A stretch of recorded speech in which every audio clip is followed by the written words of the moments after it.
ભાગવતમાં લખેલું બહુ જાજો સમય થઈ ગયો, કઈ દ્વારકાથી કઈ સમાચાર નહોતા. બસ એ જ સમય યુધિષ્ઠિરે અર્જુનને મોકલા દ્વારકા. અને જ્યાં દ્વારકા ગયા અર્જુન જેવા દ્વારકામાં આવ્યા તો દ્વારકામાં જોયું, દ્વારકા આખી નિસ્તેજ બની ગઈ છે. દ્વારકામાં જ્યાં જોવો ને ત્યાં બધાના મનમાં કેવલ ને કેવલ પાપ પાપ પાપ ફેલાઈ ગયું છે. એ સમયે અર્જુને આવી કૃષ્ણને મળે છે. દ્વારકાધીશ, આ દ્વારકામાં કેમ કઈ ગમતું નથી? ભગવાન શ્રી કૃષ્ણએ કીધું, આજથી 7મા દિવસે દ્વારકા સમુદ્રમાં ડૂબી જવાની છે. હે અર્જુન, તમે બરાબર સમય આવ્યા છો. દ્વારકાધીશે અર્જુનને કીધું, એક કામ કરો ને અર્જુન, મારી જેટલી પણ રાણીઓ છે ને, આ બધી રાણીઓને લઈને તમે હસ્તિનાપુર જતા રહ્યો. કારણ કે આજથી 7મા દિવસે દ્વારકા ડૂબી જવાની છે. મારું પણ હવે શું થવાનું કાંઈ નક્કી નથી. અર્જુને કીધું, તમે પણ મારી સાથે ચાલો ને ભગવાન. એ સમય ભગવાને ના પાડી, નહીં. બધા જ યાદવોને શ્રાપ થયો છે. હવે યાદવોને શ્રાપ થયો એટલે મને પણ શ્રાપ થયો છે. હું તમારી સાથે નહીં આવી શકું. જ્યાં એટલું કીધું, કથા છે. દ્વારકાધીશે અર્જુનને કીધું, અર્જુન, 56 કોટી યાદવોનું મૃત્યુ થવાનું છે, એમાં હું પણ આવી ગયો. અર્જુને કીધું, હું તમને મૂકીને કેવી રીતના જાઉં? કૃષ્ણએ કીધું, નહીં, તમારે જવું જ પડશે. પોતાની 16,100 રાણીઓને મોકલી અર્જુનની સાથે. આ બાજુ અર્જુન જ્યારે જાય છે તો રસ્તામાં રાજસ્થાન ક્રોસ કર્યું અને ત્યાં એક નાનું આમ તો આજે પણ ગામડું છે. ત્યાં એ ગામડાની અંદર ઘણા બધા કાબાઓ આવી અને અર્જુનને ઝાડ સાથે બાંધી દીધો, વૃક્ષ સાથે બાંધી દીધો. શ્રી કૃષ્ણની 16,100 રાણીઓને લઈને કાબા જતા રહ્યા. અર્જુનને એમ થયું કે મારી પાસે ગાંડીવ ધનુષ્ય હોવા છતાં આટલા કાબાઓની સાથે હું લડી ન શક્યો. આવું કેમ બને છે મારી યારે? આંખમાં આંસુ આવી ગયા. નક્કી દ્વારકા વાળો છોડીને વયો ગયો છે. કારણ કે આ ગાંડીવમાં તેજ કોનું હતું? તો કે મારા દ્વારકા વાળાનું. યાદ રાખજો, આમાં હોતે જ્યાં સુધી દ્વારકા વાળો છે ને ત્યાં સુધી જલસા કરવાના છો. ઈ જેથી નીકળી ગયો ને બધું પૂરું થઈ ગયું. આ બાજુ હસ્તિનાપુરની અંદર ઘટના બની. યુધિષ્ઠિર મહારાજ સવારમાં વહેલા ઉઠી ગયા. ઉઠી સ્નાન કરીને મંદિરમાં જાય છે. જ્યાં મંદિરમાં ગયા જોયું તા તો દેવતાઓના આંખની અંદર આંસુ જોયા. યુધિષ્ઠિર મહારાજે કીધું, આજ સુધી આવું મેં નથી જોયું કે ભગવાનની મૂર્તિના આંખમાં આંસુ. નક્કી કઈક અઘટિત ઘટના ઘટવાની છે. યુધિષ્ઠિર મહારાજ ગૌશાળામાં ગયા, જોયું તા તો ગાયોના આંખમાં પણ આંસુ છે. ગાયો પણ રડે છે. આકાશમાં જોયું ને તા તો શમડી, કાગડા જેવા હિંસક પક્ષીઓ આકાશમાં ઉડે છે. હસ્તિનાપુરની ઉપર ચારે બાજુ ઉડે છે. યુધિષ્ઠિર મહારાજનું મન બેચેન લાગે છે. એ સમયે ભીમે આવીને મોટા ભાઈને પૂછ્યું, મોટા ભાઈ, આજે કેમ અપ્રસન્ન દેખાવ છો?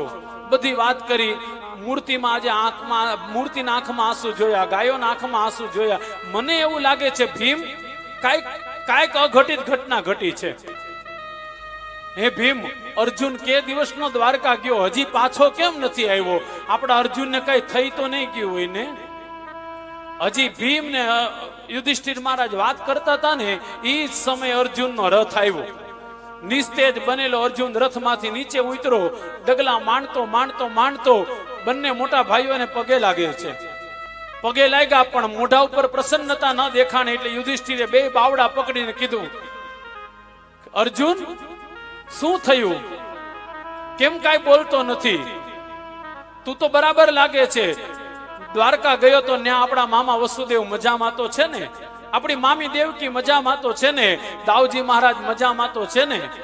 અને છેલ્લે કીધું, અરે જેની કૃપાથી આપણને હસ્તિનાપુરની ગાદી મળી એ દ્વારકાધીશ શ્રી કૃષ્ણ મજામાં તો છે ને? જ્યાં એટલું સાંભળ્યું ને ત્યાં તો અર્જુનના આંખમાં જે સુકાયેલા આંસુ હતા એ પાછા ઉભરાઈ ગયા. અર્જુને કીધું, મોટા ભાઈ, તમે જેનું નામ લ્યો છો અત્યારે એમાંથી કોઈ હાજર છે નહીં, બધાય ધામમાં વયા ગયા. યુધિષ્ઠિરે કીધું, શું કહે છે તું? તો કે હા મોટા ભાઈ, બ્રાહ્મણોનો શ્રાપ થયો. 56 કોટી યાદવો, એમાં કૃષ્ણ પણ આપણને છોડીને જતા રહ્યા અને સોનાની દ્વારકા સમુદ્રમાં ડૂબી ગઈ. જ્યાં એટલું સાંભળ્યું ને યુધિષ્ઠિરે કીધું, પણ એને અહીંયા લઈ આવવા હતા ને કૃષ્ણને? તો કે ભાઈ, મેં બહુ સમજાવ્યા પણ કનૈયો ન આવ્યો, દ્વારકા વાળો ન આવ્યો. અરે જવા દો ને મોટા ભાઈ, એની 16,100 સ્ત્રીઓને લઈને આવતો તો ને, કોને ખબર થોડા કાબાઓ આવીને મને લૂંટી ગયા અને બધી સ્ત્રીઓને ઉપાડીને લેતા ગયા. યુધિષ્ઠિરે કીધું, પણ તારું ગાંડીવ ધનુષ્ય નહોતું તારી પાસે? તો કે મોટા ભાઈ, ઈ તો પ્રશ્ન છે. ગાંડીવય હતું, ઈ જ હું અર્જુન, ઈ જ મારું ગાંડીવ ધનુષ્ય. પણ કોને ખબર, ગાંડીવ ધનુષ્ય મારાથી ઉપડ્યું નહીં. દોરી બાંધવા ગયો તો દોરી તૂટી ગઈ. હવે મને સમજાણું, આ ગાંડીવ ધનુષ્યમાં તેજ કેવલ ને કેવલ દ્વારકા વાળાનું હતું. સમય સમય બલવાન હૈ નહીં પુરુષ બલવાન, કાબે અર્જુન લૂંટિયો વહી ધનુષ વહી બાણ. ઈ જ અર્જુન, ઈ જ ગાંડીવ ધનુષ્ય, ઈ જ બાણ. પણ છતાંય જુઓ, એકવાર આમ દોરી બાંધે ને અર્જુન, તા તો દેવતાઓ હોતે ડરી જાય.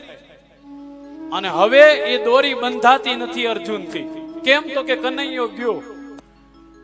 કથા છે, યુધિષ્ઠિર મહારાજે કીધું, દ્વારકા વાળો છોડીને વયો ગયો. હવે આ ગાદી ઉપર બેસીને શું કરવું મારે?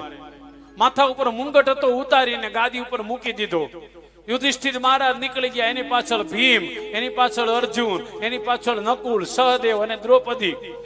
6 જણા હસ્તિનાપુરની પ્રજાને પગે લાગતા લાગતા નીકળી ગયા છે. કથા છે, છેલ્લે હિમાલયની અંદર અહીંયા હરિદ્વારથી નીકળ્યા હતા 5 પાંડવો. હરિદ્વારથી નીકળીને છેલ્લે કેદારનાથ ગયા. છેલ્લી પૂજા 5 પાંડવો અને દ્રૌપદીએ છેલ્લી પૂજા પાંડુકેશ્વર મહાદેવની કરી. અને ત્યાં જઈ હિમાલયની અંદર જઈ 5 પાંડવોએ પોતાના પ્રાણનો ત્યાગ કરી દીધો.